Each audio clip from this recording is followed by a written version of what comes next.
Hello everyone. I'm just going to give a second for a couple more people to join. Thank you so much for being here with us at our webinar today. My name is Noor, and I'm a medical doctor, and I'm also leading these AI webinars here at Medmastery. I'm super excited to see such a great presence here at our webinar today. And we have a really cool topic for you guys today. So it's called AI for medical education. And we're going to be exploring various AI tools, which would be useful when creating medical education materials. So yeah, it's going to be cool. And we're also going to show some live demos of those tools. Before we move into the content of today's webinar, I just want to let you guys know a little bit about Medmastery.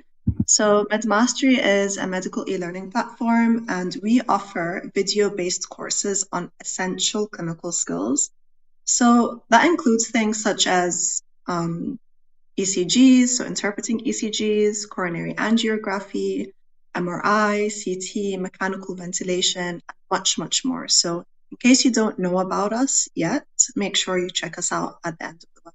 We'll even have a discount code for you. So we're also working with a lot of medical educators, and we're working with them to ease their workload when educating their students. So we work to significantly cut their lecture prep time. We also offer modern and evidence-based teaching principles in our courses. And this delivers consistent learning to their students wherever they are.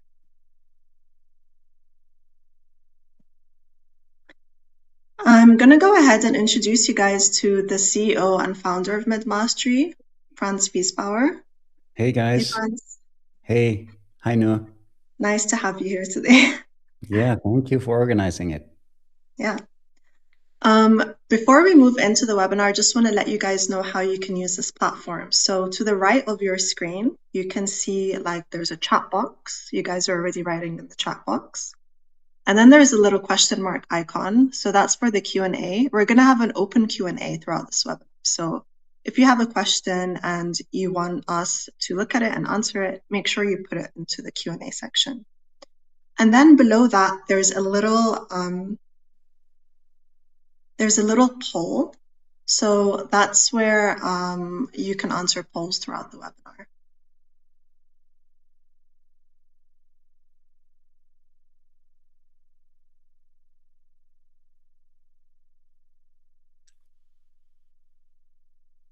Noor?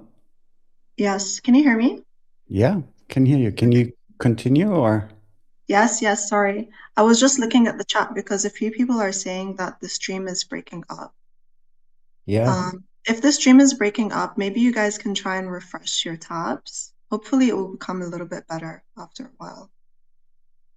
It's working now. Okay, great. Thanks. Okay, so can you let us know from your perspective, what's your biggest challenge when creating or sourcing medical education content? So just let us know in the chat. So do you guys have any challenges, or what's the most difficult thing for you when you're creating medical education content? We have the first one from Mel. Not enough time. We have so much content, but no time to put it together nicely. Mm-hmm. That's a typical one. Not enough time. No time to present it gracefully. Yeah, it's a common one. You know, ever since I started Medmastery, and I asked people about their, core frustrations, it's a lack of time. It's come up consistently. Mm-hmm. No time presented. Defining educational goals for expected participants. Too much information, too many sources. Accessing accurate and new evidence for appropriate care. Mm-hmm. Yeah, getting to the point, keeping it focused.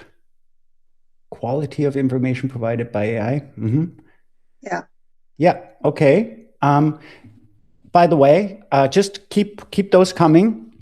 And one of us will later take all of that and create a summary of the most common trends So we can then, maybe as I give my presentation, Noor, and as people have stopped contributing their frustrations, you can go ahead and create like a summary of what people are most frustrated about.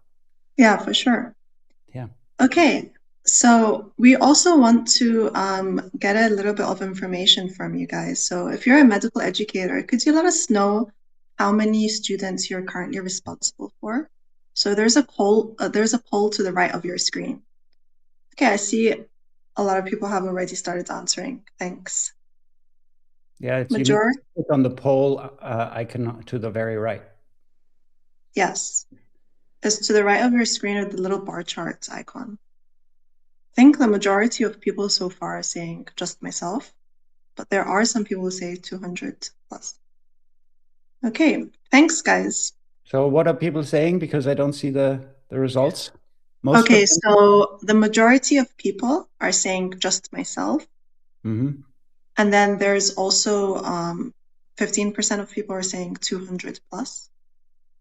And 20% of people are saying 2 to 10 learners. Okay. Good. Interesting. Okay, and I just want to let you guys know, please stick around until the end of the webinar because we're going to have a special gift for everyone who's attending live. So I'm going to hand over to you, Franz, so you can start Okay. with your presentation. Thank you very much, Noor. Yeah, so in the past, we've had webinars where I, prepared slides for you and then created a presentation, basically. And this time, we thought we'd do something slightly different. Namely, I will just show you a couple of my workflows and ways I use AI. I would say I'm a power user. I use agents. I try to be on the forefront of where things are happening. Yeah, I want to share some of that with you because producing online education, producing medical education, is kind of what we do for a living here at Medmastery, and we do it at scale. And I think there are some things that you could also kind of take away from that. So I will start by have a little agenda here prepared, and I will just share my screen with you guys. Screen, share, and I want to start with a tool I've come to love, which is called Wispr Flow. By the way, I have no affiliation with any of these services that I'm going to show you, so there's no financial upside for me in recommending this. I really recommend it because I've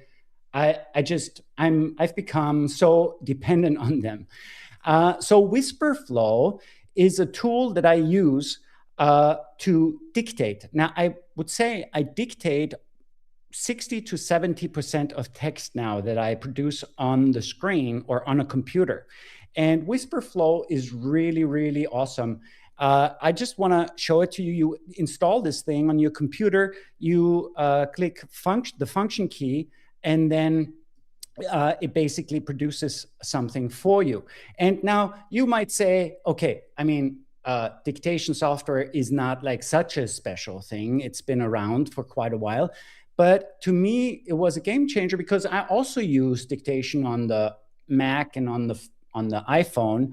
But this is really a game changer because this thing finally is something that works. So I'm on a Mac and I press the function key and I say something like, hi, today I'm going to present a couple of tools that I'm using on a daily basis in my work.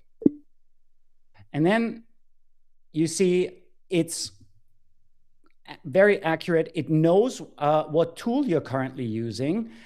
So when you're in an email, it will format the text as an email. You can even rewrite it. So if I highlight this and I press option 1, then it will rewrite something. For example, if I kind of like stumbled during the dictation or something, okay, now it created a funny, this is the demonstration effect. This normally works super well, and I can highly, highly recommend Wispr Flow because this is now my go-to dictation tool. As a next thing, I would like to show you something that I've also shown already in previous webinars, and it's called Perplexity. Most of you will actually know it anyway. And Perplexity, what it does is basically it is a search tool that, I mean, it uses the internet to collect sources and then the LLM to write up what it found. So, for example, I asked Perplexity to please give me the links to the latest guidelines on the management of pulmonary embolism from the following societies: ACC, AHA, ESC. It gave those to me.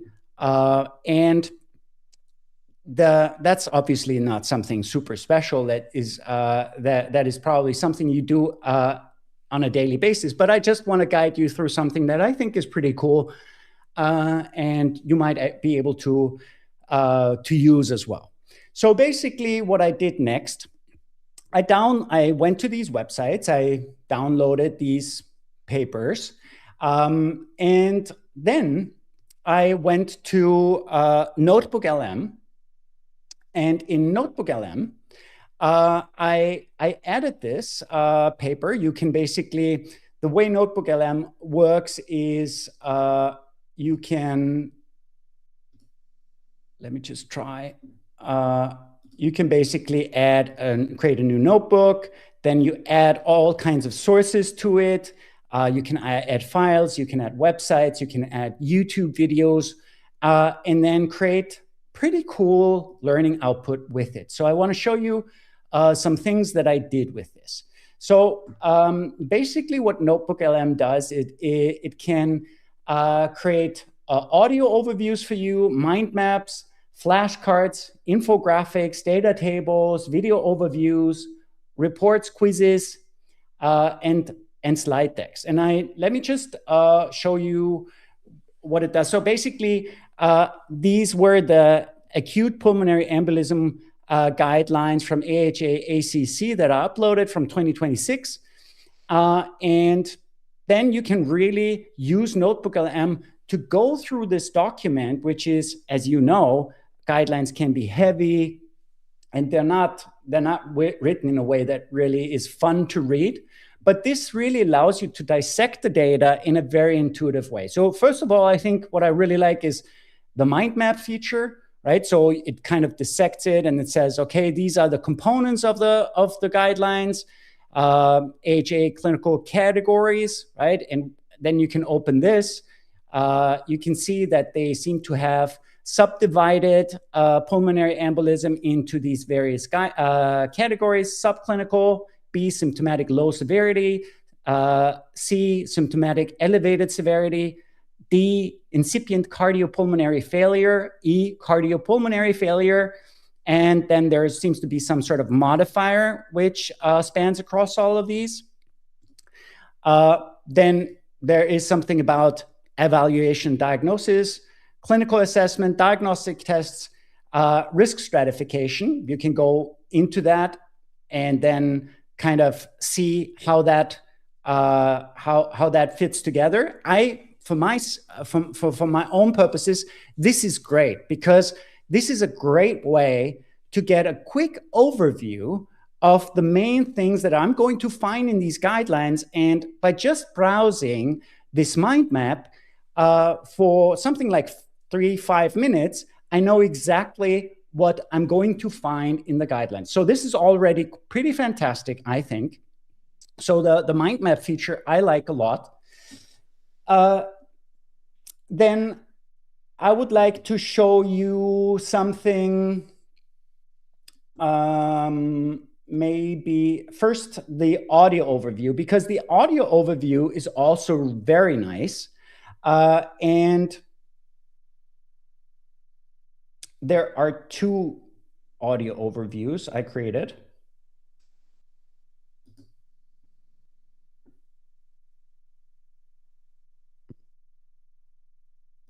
For whatever reason, it's not playing.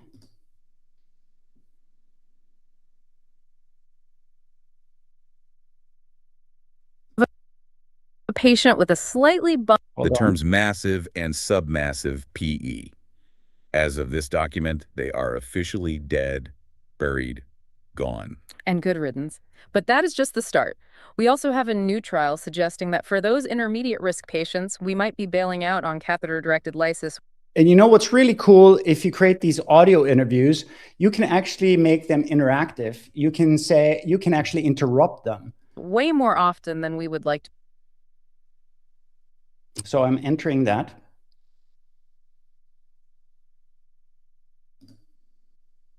The terms massive and submassive PE.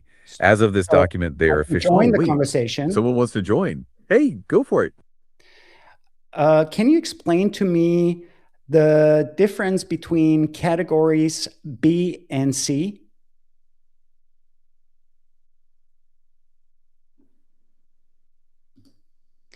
Can you explain to me the difference between categories B and C?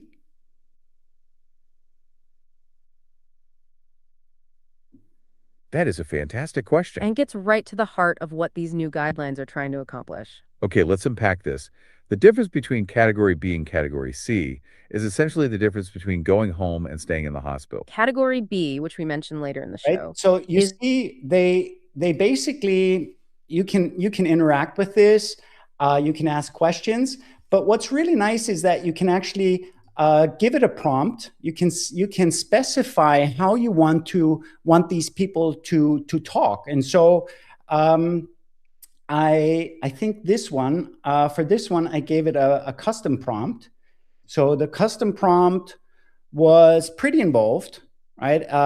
And I told it to be targeted very much to a medical audience, because sometimes what these audio overviews do is they are too much focused for lay people, So let's see. This is the brief on the 2026 AHAACC guidelines for acute pulmonary embolism. Picture a borderline unstable PE patient at 3 a.m. Well, these guidelines officially scrap the old massive and submassive labels for a new A through E system, clarifying exactly who gets scanned, who goes home, and when to escalate. First, smart diagnostics. We're cutting unnecessary ED imaging. So you see, this is more focused for clinicians. And it's also, what I did here is it's a brief. I selected brief. And I think what the brief is usually pretty short. That's also, you see, it's only 1 minute of 45 seconds down here. I think it's worth playing around with it and playing around with different prompts, because this can create a really nice audio overview for your students if you want to introduce them to a new guideline or something, or a new paper or something. Okay, moving on to other things, like, for example, flashcards. Oh no, this is the infographic. It's kind of nice, but it's also very superficial. I mean, it's breaking down, I don't know what it is, like 30-page document into one infographic. Obviously, that's not an easy task. Flashcards down here. These are the flashcards, right? It turns the document into questions. Which clinical category is used for a patient with an incidental and asymptomatic pulmonary embolism? So I don't know, it's a category A, I guess.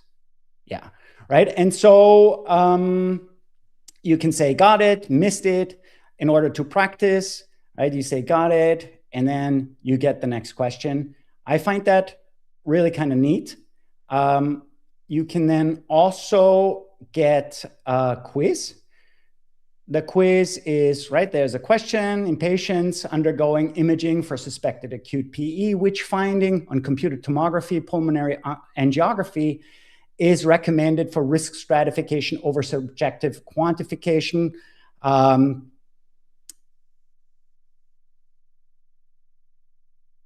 which,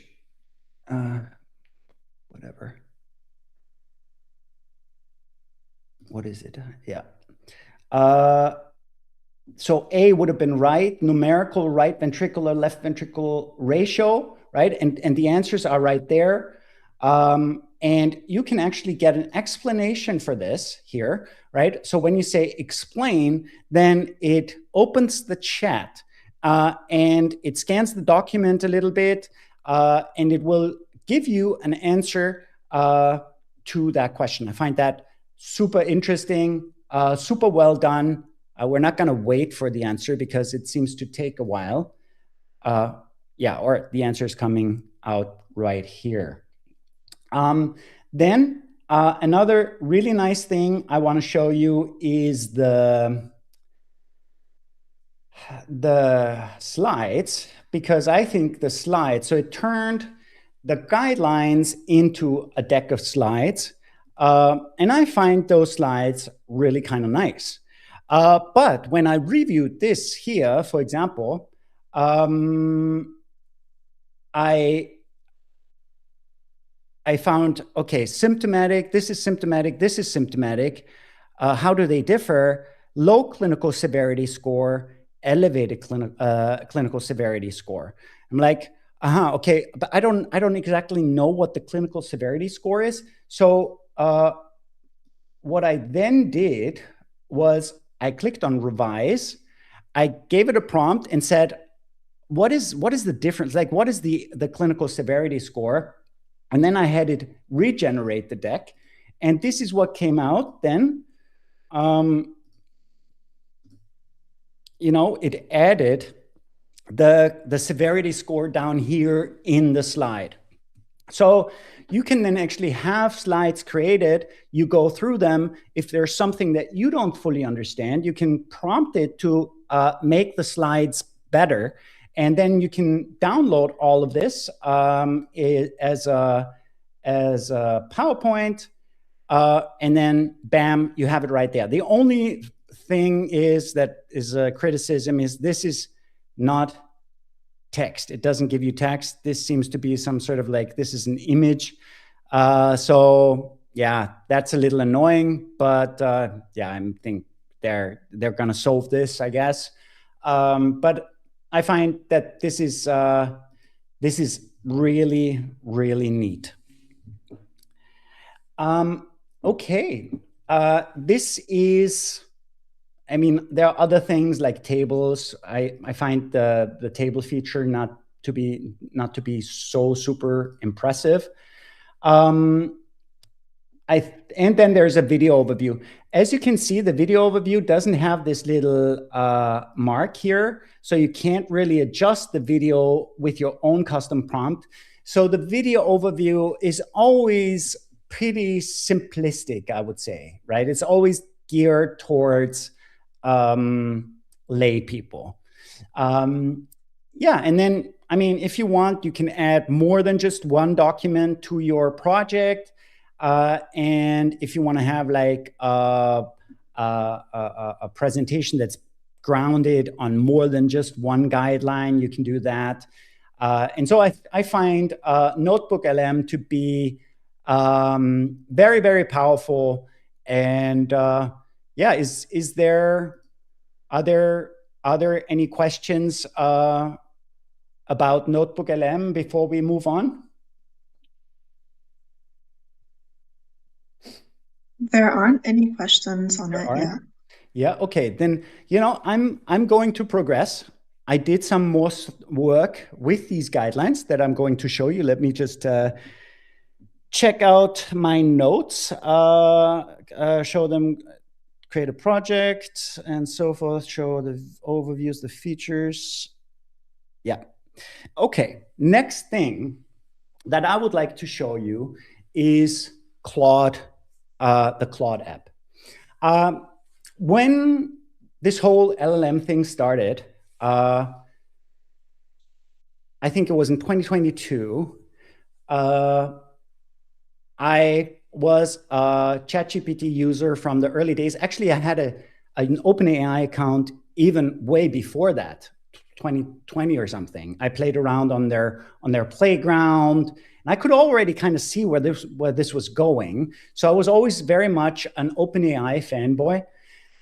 But over the recent weeks and months, Anthropic's Claude really has taken over. It is now my go-to tool, and especially since the Claude app is just next level. And I'll show you why that is so. Let me just share my screen again.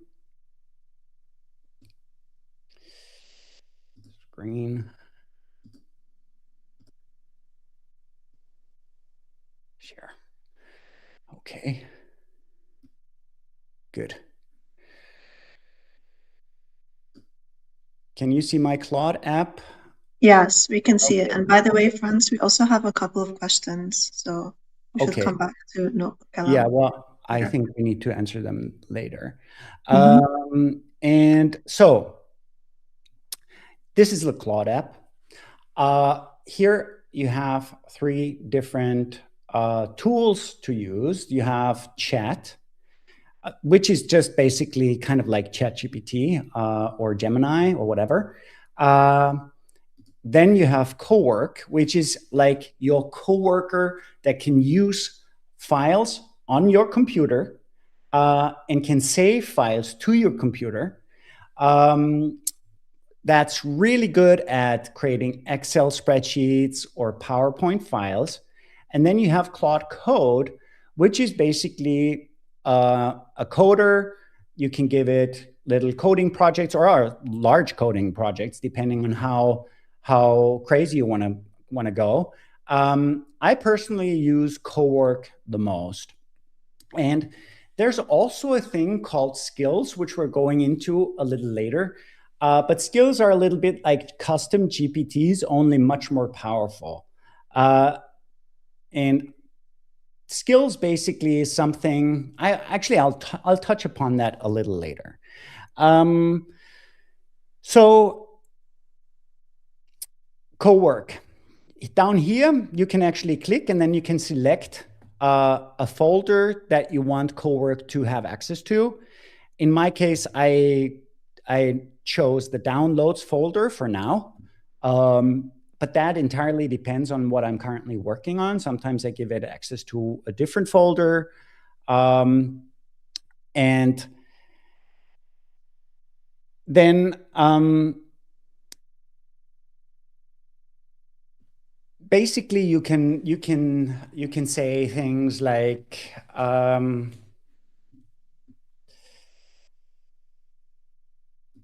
don't know. What documents can be found in my downloads folder? Please create a table with a short description of what's in the respective document.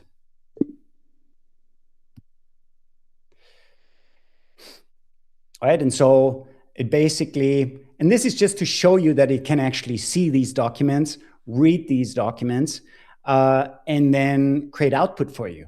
You can actually tell it to, if you have, for example, sometimes I have lots of different PDFs in a folder, and I tell it to rename the PDFs. You know, I could say,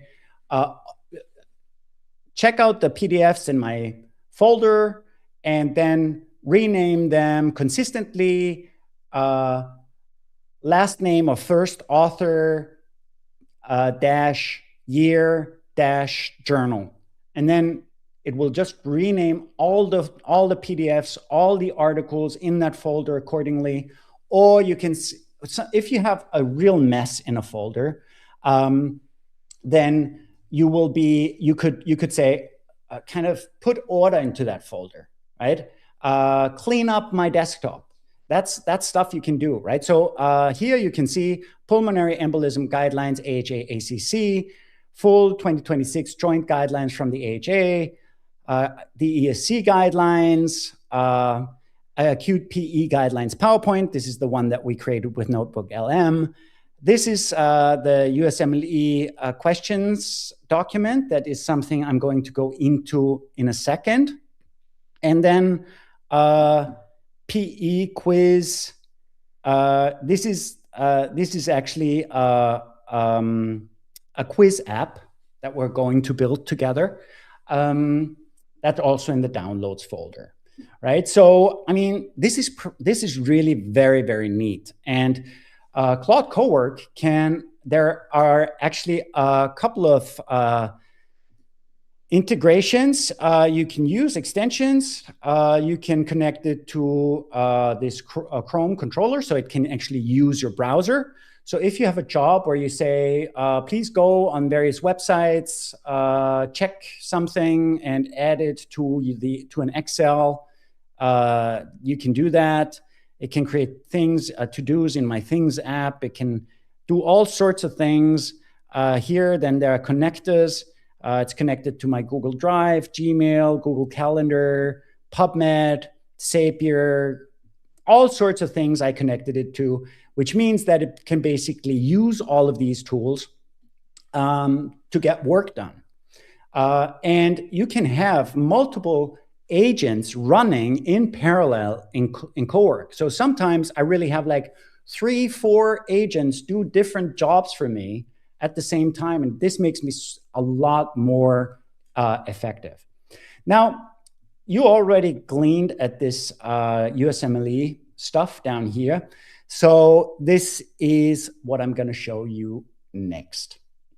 So I thought to myself, what might people actually do with these pulmonary embolism guidelines, right? Some people might actually want to use it to prepare their students for the USMLE. So what I did here is I created a prompt using ChatGPT, and I have the pro version of ChatGPT, but you can do that also with the thinking mode.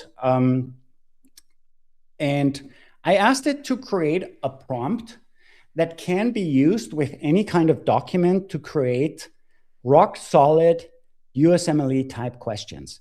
And it did a lot of research on best practices of USMLE questions, how they're written, how they're not written, you know, like really like that prompt contains all that jazz, all these best practices. And so I basically took this prompt and then gave it to Claude CoWork. Let me just see real quick.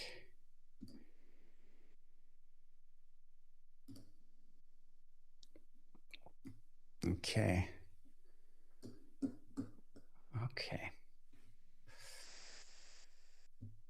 So I gave it the prompt, gave it the guidelines. Well, actually, I told it that it can actually take the guidelines from the downloads folder because it had access to it. And you know, the cool thing about Claude CoWork is that once it starts working, you can still continue to give it instructions.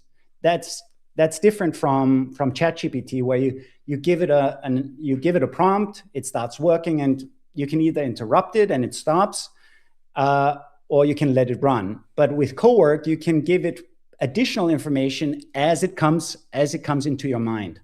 I find that super useful because very often I start something and then I'm like, I also need to tell it this and that, right? And then I add that. So basically, it took my prompt, and what it came back with is a Word document, and it's now taking quite a bit of time. Okay, you can actually open these documents that it creates inside the Claude app, but it also saved it to the folder it had access to. So it created basically a Word document. And so, right, this is the question number 1, for example. I hope you can all see it. A 34-year-old woman, can you see it? Yes, we can see it. Okay. A 34-year-old woman presents to the emergency department with 2 days of mild pleuritic chest pain and slight shortness of breath. She has no prior history of DVT or PE, no recent surgery or trauma, no active malignancy, no unilateral leg swelling, no hemoptysis, and no use of exogenous estrogen. Her oxygen saturation is 97% on room air, and heart rate is 88 beats per minute. The treating physician estimates a low pretest probability for pulmonary embolism based on clinical gestalt. Which of the following is the most appropriate next step in evaluating this patient for pulmonary embolism? Right, and then it gives you the answer, the potential answers, and it gives you the correct answer is D. No additional workup for pulmonary embolism is necessary. And then it gives you the explanation. This patient satisfies all 8 PERC, pulmonary embolism rule out criteria: age below 50, heart rate below 100, SpO2 above 95. Is that correct, actually? Yeah, 95. No unilateral leg swelling, no hemoptysis, right? So basically, it gives you a reasoning based on the guidelines why this patient is supposed to be managed in this way.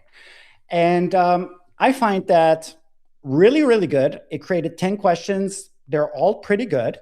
And yeah, this is so valuable. I mean, like, bye-bye to question banks. I mean, you can basically create questions based on this. Actually, you know, like I would assume that people who will create USMLE type questions in the future, they will all use LLMs. So I built that into the prompt. When I created the prompt, the USMLE question generator, I said, like, assume that experts creating USMLE type questions in the future will also use LLMs, and you know, base your strategy of teaching me based on that assumption. And you know, like, also, like, what I built into the prompt was like some meta test taking advice. So every now and then, whenever it's suitable, the tool will actually also give me a gem about answering questions correctly. I don't know if it did that here. Meta skill, right? Like it adds this meta test taking skill advice here. And so I thought to myself, okay, this is actually pretty nice already in and of itself, but let's go a step further and build a so-called artifact. Now, Claude can create artifacts. Now, I told it to turn these questions into an interactive artifact. So that's what it did here, right? It basically took, this is like an interface. You can then read the same vignette, right? You type D, we know already it's correct. This is correct, explanation, and so forth, key pearls, next question, whatever. I'm not gonna read this, I'm just gonna type something. Okay, this is also correct. Let me find something where it's incorrect. Okay, I'm lucky here. Okay, now this is incorrect, and this is supposed to be correct. It gives the explanation. And basically, you can tell it to create an interactive game for you. And this you could actually export as HTML and then send that to your students with a little instruction how to open it. It's very easy to open it in any kind of browser. And then you've basically created a little app in just a couple of, like, how long did it take me to do this? I mean, basically, most of the time it took was waiting on ChatGPT to come up with the super prompt, and then for CoWork to create this. But my time was very limited. And so this gives you superpowers. Like, you can now do what a lot of platforms give you as a paid service with your Claude Code subscription, with your Claude CoWork subscription. And it's just super, super powerful. And I'm very excited about this, as you can see. Yeah, I think with Noor, we agreed that I would stop at 40 past, which it is now. And I will hand it over to Noor. All right, great. Thank you so much, Franz. I wanted to present two tools for you guys, tools that I've currently been using, and I think they're pretty cool. So let's go ahead and show that. 1 second. Okay. Just let me know, are you able to see my screen, Franz? Yes, we can. Okay, great. Or I can. I hope the others, our audience can as well. Yeah, just let us know if you're having issues in the chat, okay? All right, so this is a tool called Gamma AI. And it's a tool which helps you create presentations. It can also help you create web pages, social media posts, and things like that. But let's look at the presentation feature. So this is how the interface looks like. And then let's go ahead and create something. So by the way, this is a tool which has a free tier, and I'll explain later on what the paid tier offers as well. So let's go ahead and just click on this. So there's lots of options here. So this one is you create a presentation based off of one line. This is if you have like an outline or some notes and you want to make it into a presentation. And then you can also have an existing presentation, which is enhanced by AI. So let's try out this one. And let's just write this. It's a very simple prompt, right? Just create a presentation on acute kidney injury. And let's see what it comes up with. Over here, you can choose the number of cards which you want. So that's the number of slides. And in the free tier, you can only use 10 cards. Let's just make a really short presentation for the sake of this webinar. It's going to generate an outline. If you have more information on this, you can already include information on your outline, and then it's not just generated by AI. So you can see it creates a pretty simple outline for you. Risk factors, symptoms, diagnosis, treatment. Okay, you can also go in and edit. So you can delete and add cards. So you can add a card, you can edit these cards.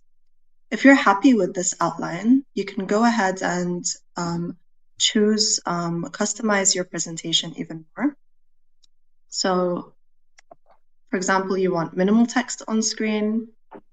You want this style of slides. You want the images to be AI generated. You have to be careful with this because you have a number of credits for AI things. So you can choose to use AI generated images, but there's also some other options. Okay, so, and then you can choose a style, right? So let's go ahead and choose this one. And let's generate this presentation and see how it looks like.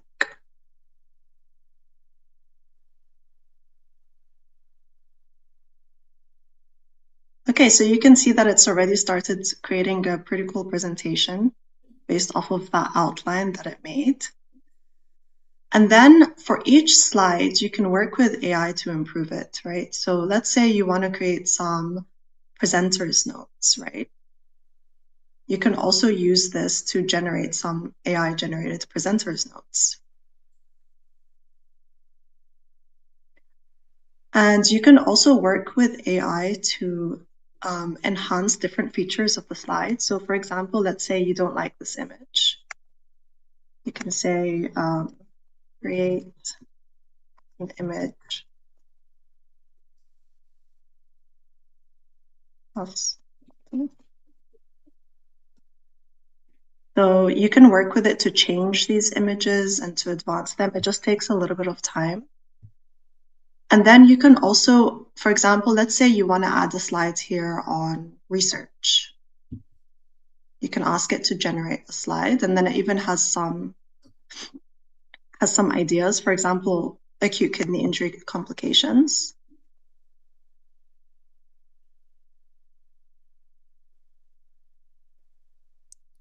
So yeah, it's pretty cool. So here it's generated an image based off of the prompt I gave it before.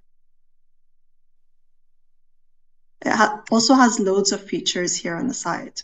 Another thing I wanted to show you guys on this Gamma AI platform is, let's say you have a big block of text, like an outline or some notes that you have. For example, let's say you have this document, which is a document on AI for medical educators, and you want to turn this text. How can we get this, Noah? Yeah, this is a document that we created for you guys. We're going to give it to you at the end of the webinar. And it links to different AI tools, and there's also some example prompts in here. So we're hoping it will be useful for you. But let's say you want to create a presentation out of this document, right? So let's just copy it. Could you import the PDF as is? Yes, you can also do that. So that's also an option. But this is just an option if you have like some text on some topic. You can ask it to summarize this long piece of text. And then it takes you to a prompt editor. And this helps you further refine your prompt, right? So you can say you want minimal text on screen, you want English language, you want this style. And then you can also add in some extra instructions for it. You can choose the number of slides, and then it will go in and automatically segment and organize this into a presentation.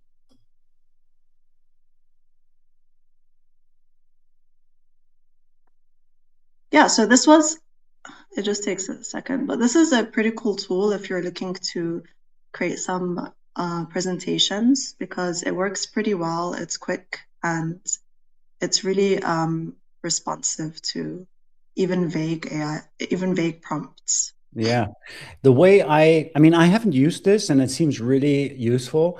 How I would probably use this is if I had a topic that I would probably, like the AI, like the PE guidelines, you could funnel the guidelines into something like ChatGPT or Claude and say, give me a prompt with all the kind of like create a good overview for students, you know, specify the audience, specify what it is that they need to know based on the learning goals of your class, and then the AI will extract that piece of information, and then you can tell it research best practices for Gamma, and then come up with a prompt that will create a great presentation, and that is.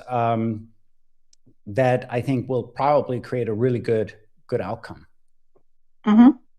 Yeah, so it has loads of features. So if you have, like Franz, you said at the beginning, if you had a document that you wanted to import, you could import it here, and then it would base the presentation off of that.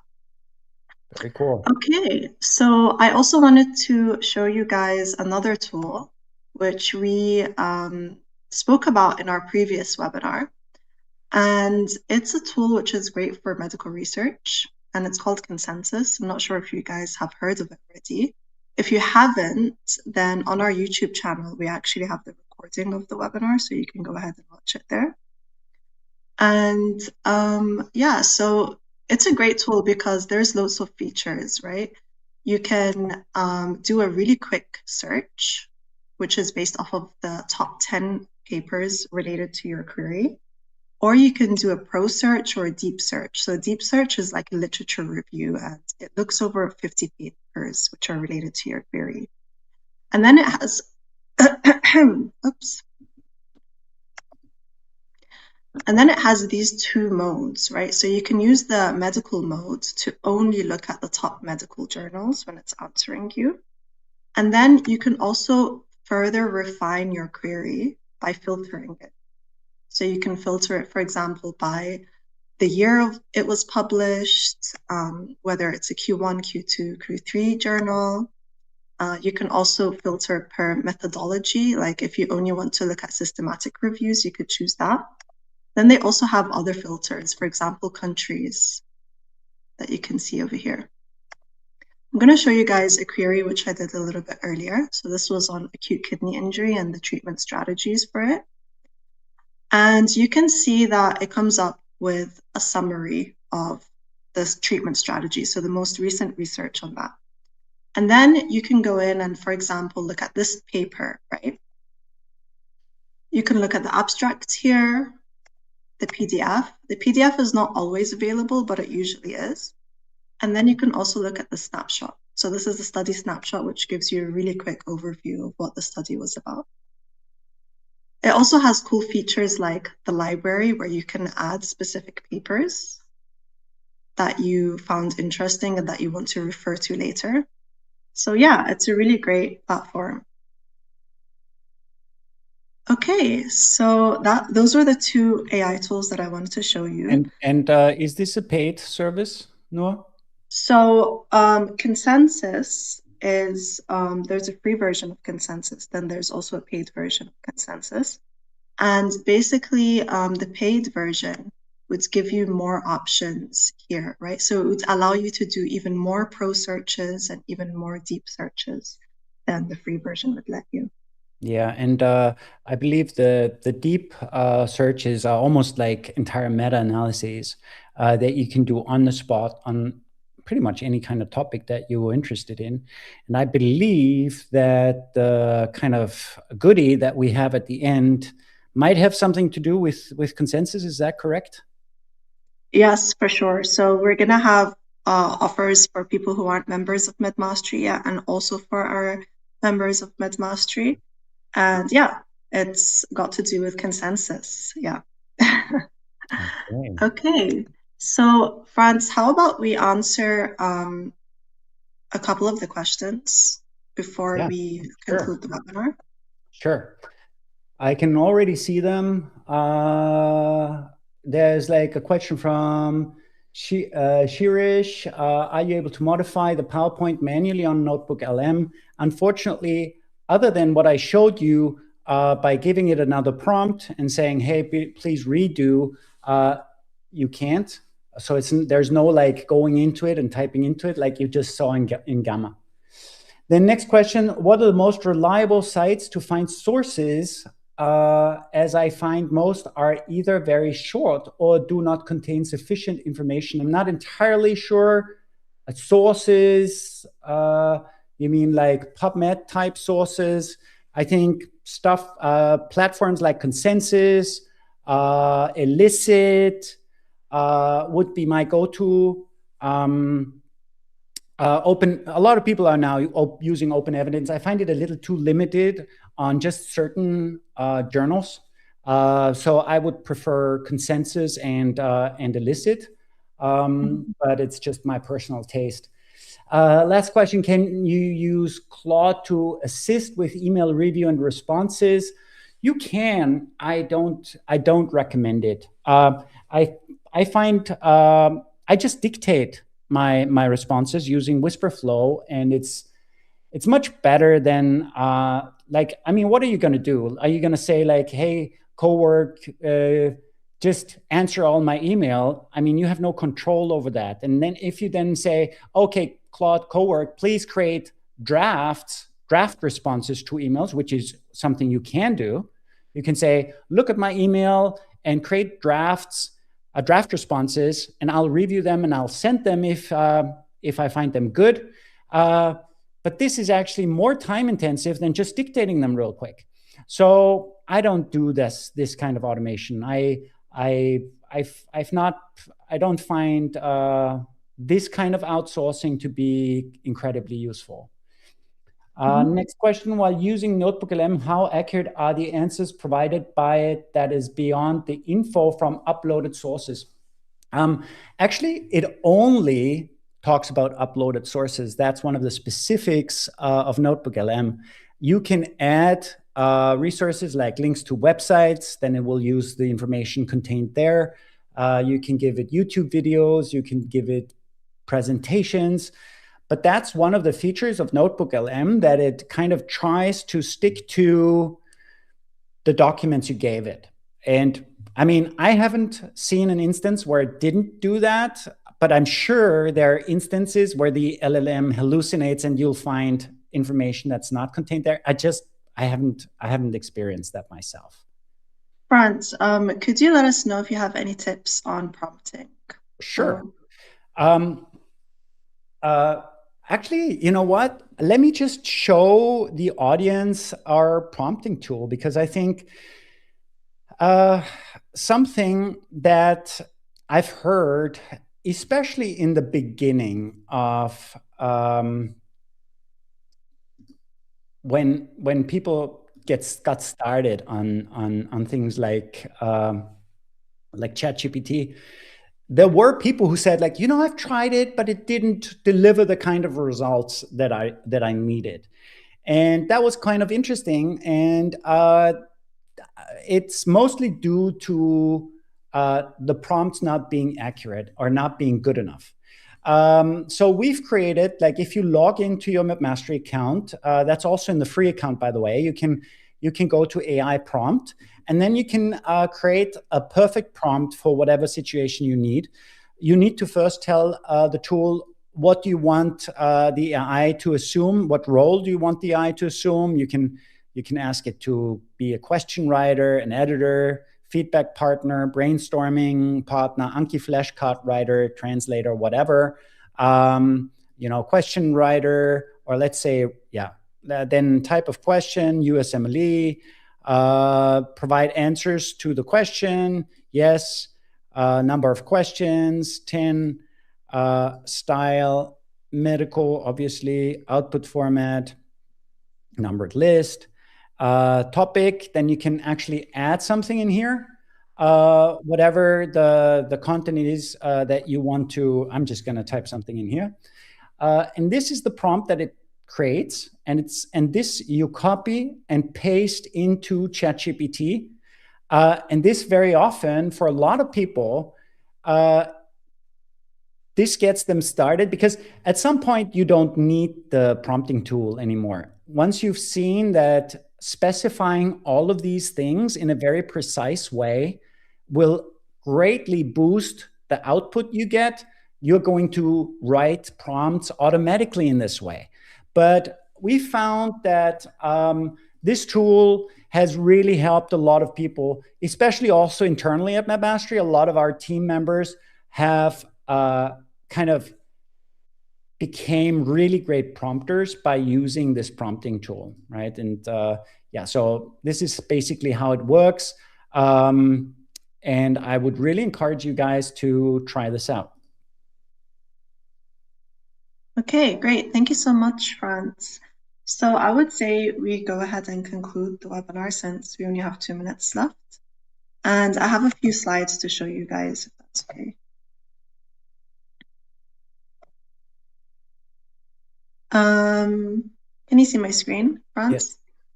Great. So thank you so much, everybody, for attending this webinar. We're really glad that you joined us today. And we have a special offer for people who aren't members of Medmastery yet. So our Psychology of Learning course is currently for free. So it's a course which teaches evidence-based teaching principles and how you can apply those in your teaching. So make sure, if you haven't seen this course yet, that you go and watch it. And you get 2 free CME credits with it. And also, like I mentioned earlier, we created a guide which is for AI for medical educators. It includes things such as the different tools which Franz mentioned, and the one that I mentioned as well. And then there's also some prompt examples that you can use while creating medical education materials. And my colleague has just posted it in the chat. So if you're interested to download that file, just click on it and you'll have access to that document.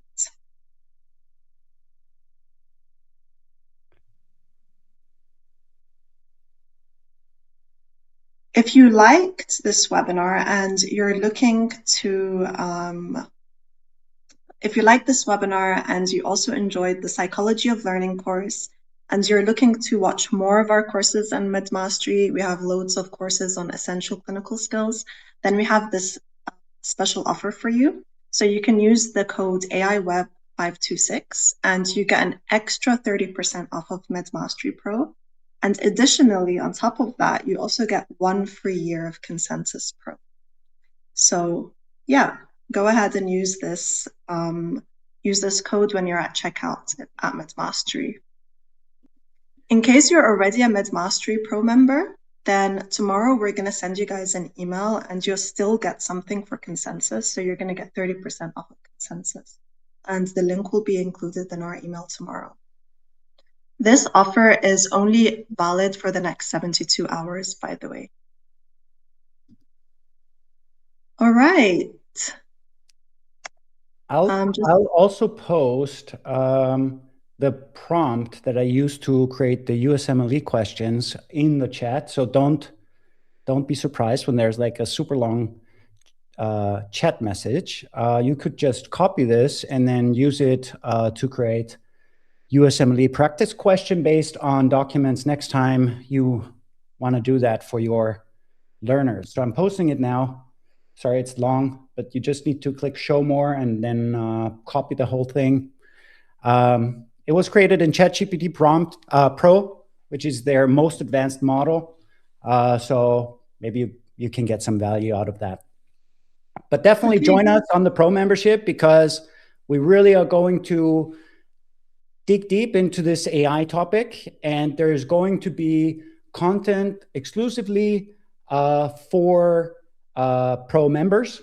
And we're also looking to get together a hardcore group of like AI aficionados, like medical AI aficionados. So if you feel like you have something to contribute, if you're a medical educator, if you're a clinician, if you use AI on a daily basis and are super excited about this, we would like to get to know you. So Noor, how can someone reach us if they want to become part of the in group? Yeah, great question, Franz. So we have this slide. If you're interested in what Franz just said or in collaborating with us on this project, make sure you reach out to us at sales@medmastery.com. We're happy to discuss with you further. And another question, which was my previous slide, I really want to know from you guys how you found this webinar. So how useful was it for you from a scale of 1 to 10? We have a poll to the right of our screen. I still see the how many learners in the polls. Okay, now the other one should show. Now I see it. Yes. Okay, great. Yeah, so guys, let us know how useful was this webinar for you. We want to do more AI webinars like Franz just mentioned, so we're always looking for ways to improve and to make the content as useful for you as possible. All right, so with that said, thank you for everyone who attended the webinar, and thank you so much, Franz, for all of your insights. Sure, it was a pleasure. Yeah. Thank you, Noor, for organizing it. Yeah, thanks, guys. Okay. Take care, guys. See you at our next webinar. Yes. Bye. Bye-bye. Bye.